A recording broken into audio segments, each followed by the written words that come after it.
Welcome you back to Boxing Jazz. Tonight we're going to talk about the rematch clause between Errol Spence Jr. and Terrence Crawford.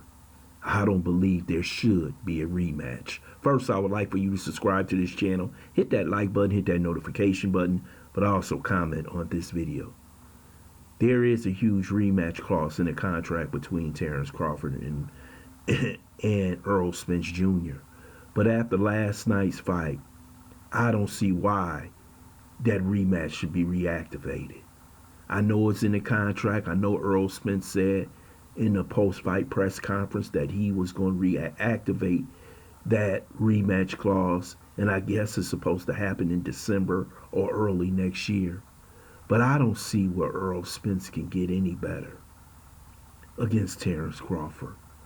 Terrence Crawford knows the style, and once a fighter like Terrence Crawford knows the style, it's going to be a much easier fight the next time, because right now he has a mental advantage over Errol Spence Jr.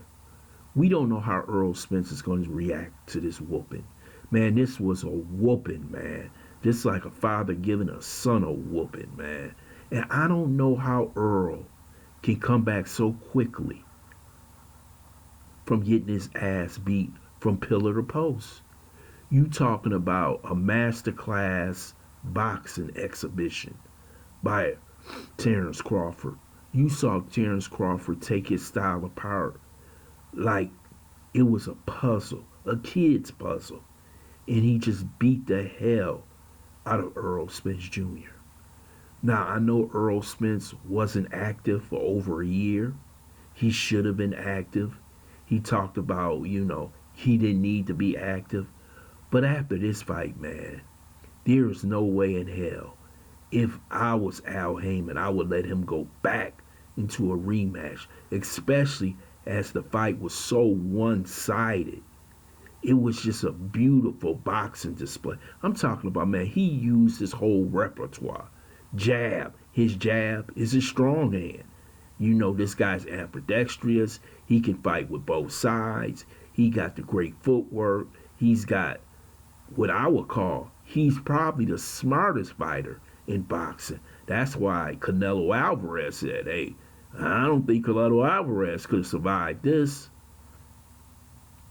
He might have got knocked. This is how good Bud Crawford was last night. He was truly on top of his game. He was waiting for this fight. He saw all the mistakes that Errol Spence made against Porter, Garcia. He saw the mistakes that he did against Ugas and how easily he was hit by those fighters. Now you're talking about a marksman. You're talking about one of the great counter punchers of all times, Terrence Bud Crawford, a man who's a master in that ring. And he just ate Errol Spence alive, man. It was kind of sad to see, because Errol Spence is a good guy. He's a really good guy, and you want to cheer for him. But he talked a lot of trash about man up.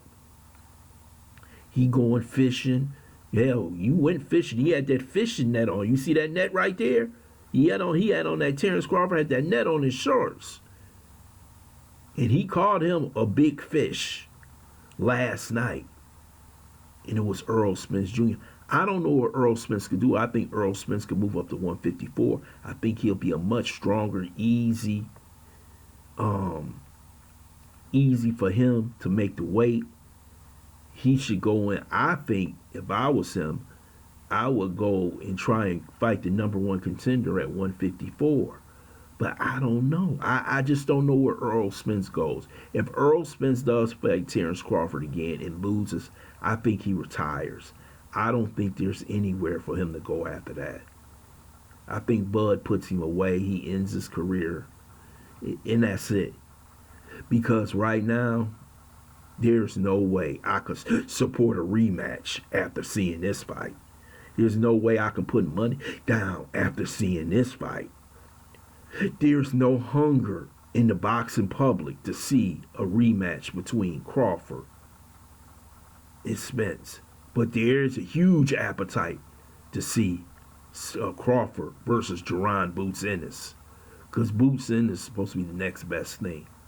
So we'll see what happens. I would love to hear your comments in the comment section about this rematch clause. I don't believe there should be a rematch between Crawford and Spence.